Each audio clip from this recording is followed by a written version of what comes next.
ناظرین کرام السلام علیکم، میں ہوں لائبہ عباسی اور آپ دیکھ رہے ہیں سنو ٹی وی۔ ایران میں ہونے والی جنگ نے خطے کو ایک بار پھر سوگ میں ڈبو دیا ہے، جہاں کئی بے گناہ جانیں ضائع ہوئی ہیں۔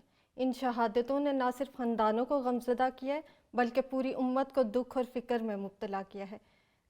ایسی صورتحال میں امہ کو کیا کرنا چاہیے؟ ان تمام موضوعات پہ مجھے جوائن کیا ڈاکٹر عمر ریاض عباس صاحب نے۔ سر خوش آمدید۔ Thank you. سر یہ بتائیں کہ موجودہ صورتحال میں مسلمانوں کے لیے مستقبل کا کیا لائحہ عمل ہونا چاہیے؟ بسم اللہ الرحمن الرحیم۔ سب سے پہلے تو سنو نیوز کی طرف سے، پوری ٹیم کی طرف سے ایرانی قوم کے ساتھ تعزیت پیش کرتے ہیں آیت اللہ علی خامنئی کی شہادت پر، اور ان کی جو فیملی کے جو ممبرز ہیں اس سانے میں شہید ہوئے، جو طالبات شہید ہوئی جارِ صہیونیت کے اٹیک میں، ان کے آرمی چیف شہید ہوئے، شام خانی صاحب ان کے مشیر شہید ہوئے، جتنے لوگ شہادت کے رتبے پہ فائز ہوئے۔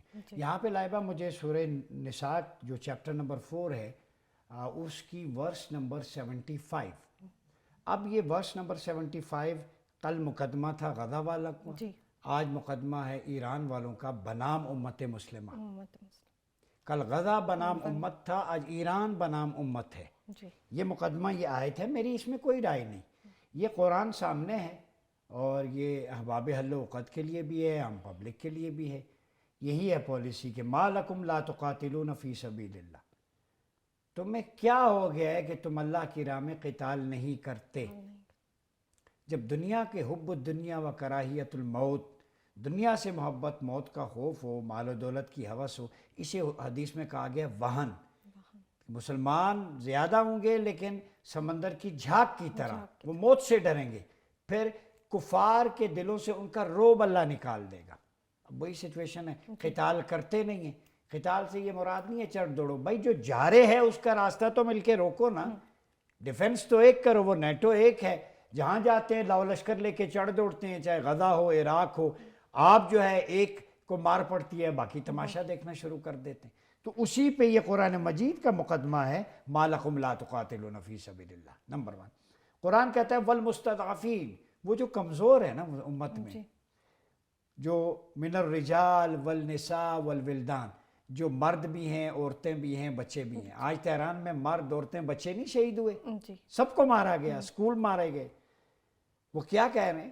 ربنا، اللہ کی بارگاہ میں اب ان کی ایف آئی آر کا فیس شروع ہو رہا ہے۔ اور میں بتا دوں غزہ والوں کی ایف آئی آر درج ہوئی تھی نا، آج مڈل ایسٹ میں کیا ہو رہا ہے؟ ہوٹلوں پہ، امریکی اڈوں پہ، اس وقت غزہ کے ریپریزنٹیٹیو نے کہا تھا ہمارا مقدمہ اللہ کی عدالت میں درج ہے۔ اب یہ مقدمہ، یہ ایف آئی آر ہے، یہ آیت ایف آئی آر کیا ہے؟ ربنا اخرجنا من هذه القرية الظالم اهلها، بولا یہ ظالموں کی بستی سے ہمیں نکال دے، کیونکہ مدد کو کوئی آ نہیں رہا۔ یہ امت تو بے ہوش پڑی ہے، ستو پی کے سو رہی ہے، عوام میں غیرت ہے، حکمرانوں میں نہیں ہے۔ وہ کہتے ہیں وجعل لنا من لدنک ولیا، کوئی مددگار دوست بھیج، وجعل لنا من لدنک نصیرا، اپنی طرف سے کوئی مدد کرنے والا، اسسٹ کرنے والا بھیج۔ یہ النساء کی ورس نمبر 75 پہلی بات ہے، یہ مقدمہ ہے۔ دوسرا آپ نے پوچھا کہ مسلمانوں کو کیا کرنا چاہیے؟ ایک کام، وہ میں نہیں کہہ رہا، ہم اللہ کی رسول کی بات کرتے ہیں، تکمیل پاکستان، سعد نذیر۔ اب جو سعد نذیر صاحب نے باتیں کی ہیں نا 2 سال سے، تکمیل پاکستان، ہم نے کانفرنسز، سیمینار، فلسطین کہ خلافت قائم کرو، ریوائیول آف خلافت۔ اب شدت سے ہر بندہ بات کر رہا ہے، لیکن افسوس کہ پانی پھر سر سے گزرتا جا رہا ہے۔ ہم نہیں کہہ رہے، سورہ نور کہہ رہی ہے وعد اللہ الذین آمنوا منکم وعملوا الصالحات لَيَسْتَخْلِفَنَّهُمْ فِي الْأَرْضِ كَمَا اسْتَخْلَفَهُمْ مِنْ قَبْلِ، کہ وَلَيُمَكِّنَنَّهُمْ دِينَهُمْ، کہ اللہ نے وعد اللہ الذین آمنوا، مومنوں سے وعدہ کیا ہے، ٹھیک ہے، جو تم میں سے ایمان لائے۔ کون سے؟ جو ایمان لائے اور عمل صالح کیے، 2 شرائط کے ساتھ تمہیں زمین میں اقتدار دیں۔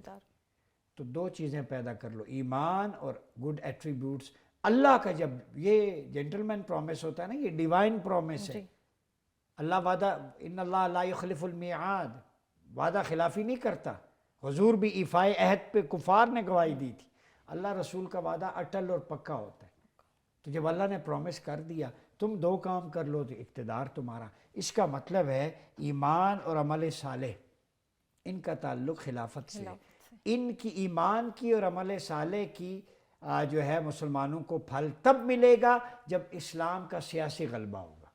آج اسلام کا سیاسی غلبہ نہیں ہے۔ میں درد دل رکھ کے کہتا ہوں، برطانیہ میں، یورپ میں، انڈیا میں، ہر جگہ مساجد یا کسی اور چیز سے کسی کو تکلیف ہے؟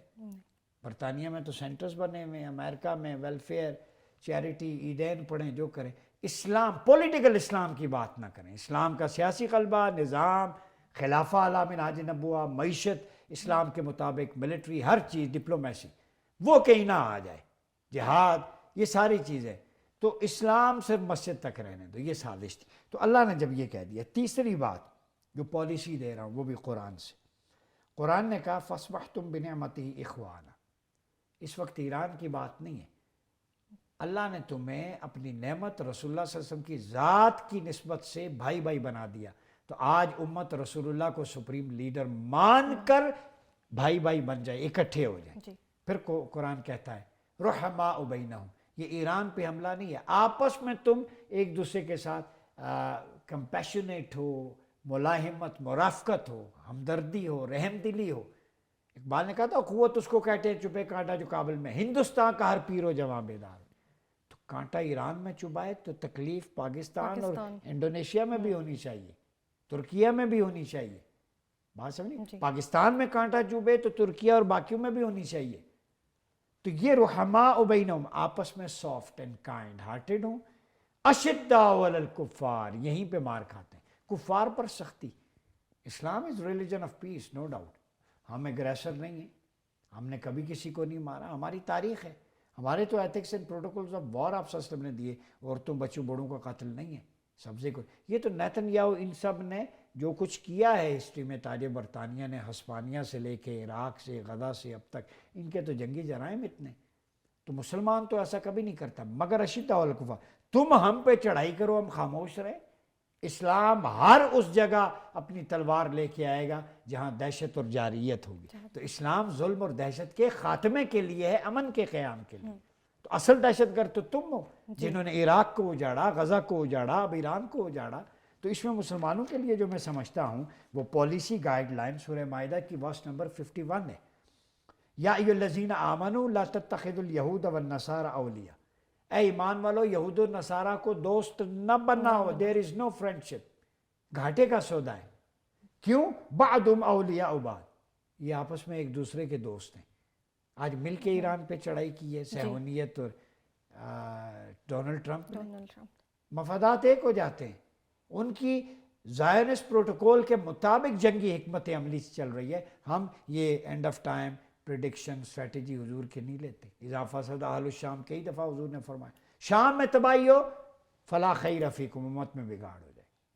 حضور فرمایا کہ مقام لد پر دجال قتل ہوگا، انہوں نے بن گوریان ایئرپورٹ بنا دیا، انہوں نے حضور کی حدیث پہ ایمان ہے یہودیوں کو، وہ آپ صلی اللہ علیہ وسلم کی حدیث کے مطابق اس کا کاؤنٹر پلاننگ کرتے ہیں تاکہ دجال کو طیارے کے ذریعے رائے فرار اختیار کروا سکیں۔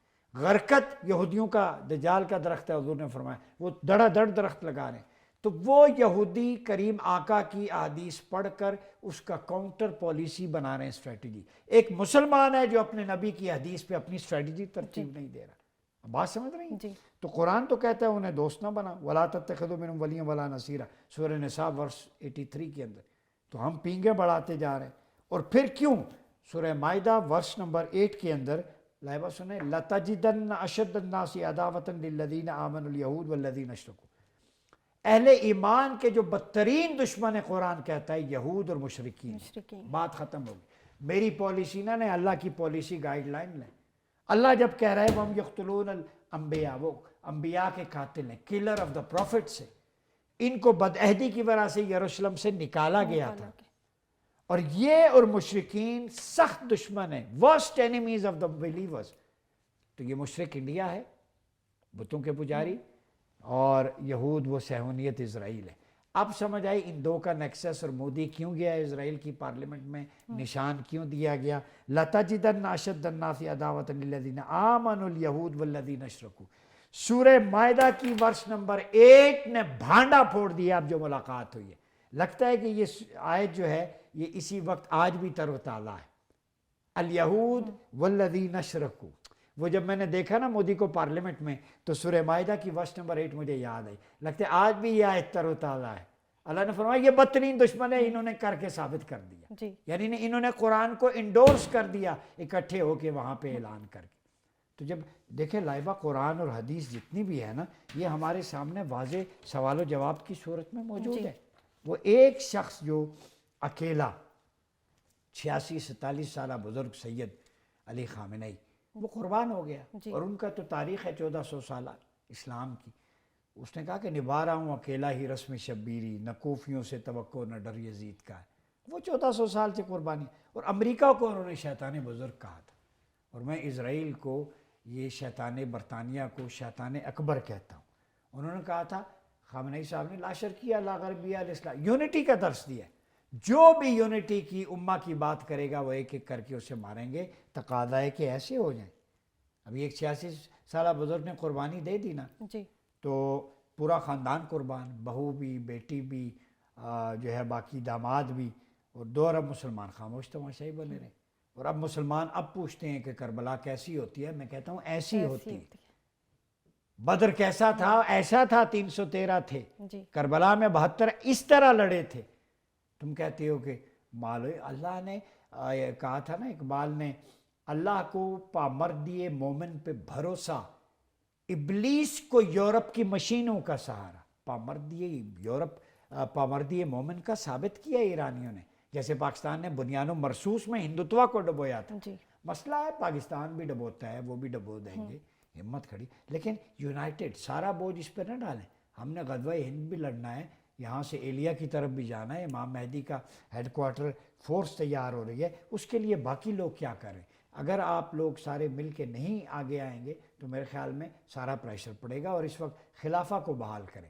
یہ ترکیہ میں جو خلافت عثمانیہ تھی اس کو توڑا تاج برطانیہ نے، اس کے بعد فلسطین، کشمیر، بالفور ڈیکلیریشن کے بعد یہودی کی آباد، یہ ساری فساد کی جڑیں خلافت ٹوٹنے کے بعد ہوئی۔ جب خلافت تھی تو مسلمانوں کے طرف میلی آنکھ سے کوئی نہیں دیکھتا تھا۔ تو آج جتنی بھی یہ سچویشن بنی ہوئی ہے نا مڈل ایسٹ میں اور سارا خطے میں، اس کا واحد حل احیاء خلافت ہے، خلافہ لا منہاج النبوہ ہے۔ اس کی شروعات کریں، اپنی خارجہ اور دفاعی پالیسی ایک کر دیں۔ 9,60,000 کا لشکر جو آپ صلی اللہ علیہ وسلم نے پریڈکٹ کیا مسلمانوں پہ حملہ آور ہوگا، کریم آقا نے فرمایا تھا، وہ حدیث ہے۔ اور اب میں جو دیکھ رہا ہوں کہ 9,60,000 کے لشکر کے مقابلے میں وہ دجال کی فورس ہے، ہم امام مہدی کا لشکر ڈیفنس الائنس مسلم امہ کا ایک کر دیں۔ خدا را یہ تو کر سکتے، رمضان کا مہینہ اکٹھے ہو جائیں، تبھی مسلمانوں کی بقا ہے۔ بہت شکریہ ڈاکٹر عمر ریاض عباسی صاحب۔ جی ناظرین، آپ نے ہماری آج کی گفتگو سنی، ایک نئی ایپیسوڈ کے ساتھ دوبارہ حاضر ہوں گے۔ آج کے لیے اتنا ہی، اپنی میزبان کو اجازت دیجیے، اللہ حافظ۔